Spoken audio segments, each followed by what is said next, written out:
Welcome to episode 12 of life with hopes. బాధ వచ్చింది, ఏడ్ చేసా. బాధకి కూడా అర్థమైంది.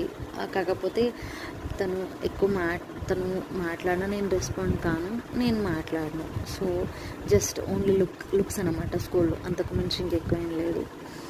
ఎక్కడికైనా వెళ్తే ఫాలో అయ్యేవాడు, అంతే.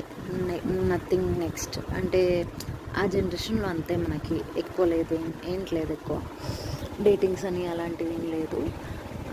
ప్యారలీ ఇంకోటి ప్రపోజ్ చేశాడు నాకు. అంటే చెప్పాను కదా, ప్రపోజల్ లిస్ట్ అలా పెరుగుతూ వచ్చింది. కాకపోతే ఇంపార్టెంట్ అని అనిపించింది మాత్రమే షేర్ చేసుకోవాలనుకుంటున్నాను. నెక్స్ట్ వచ్చేసి ఇంకోడు.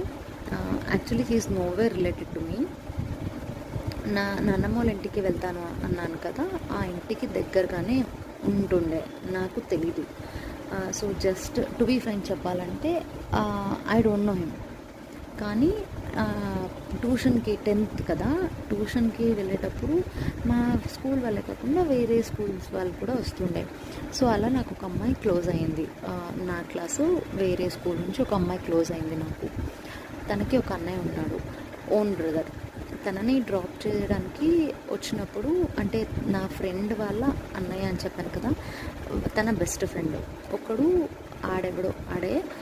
ఆడు నన్ను ఇష్టపడ్డాడంట, నాకు తెలీదు.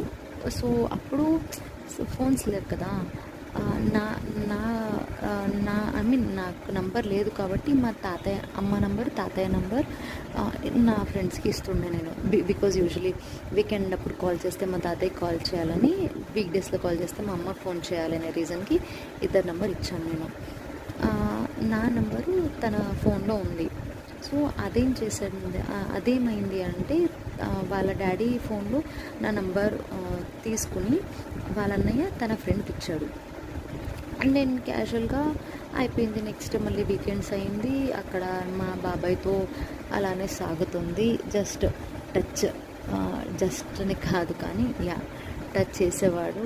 వేరే ఆప్షన్ లేక పెయిన్ అనుభవించేదాన్ని అంతే. ఇలానే కూర్చున్నా, ఒకసారి మెసేజ్ వచ్చింది.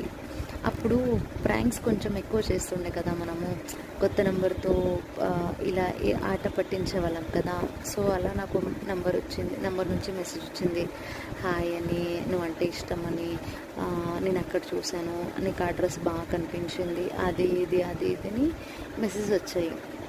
నాకు తెలుసు, ఓకే ఎవరో ఫ్రెండ్స్ నన్ను ఇరిటేట్ చేస్తున్నారు, ప్రాంక్ చేస్తున్నారని. కానీ ఎవరిని గెస్ చేయలేను. ఏదో నా గెస్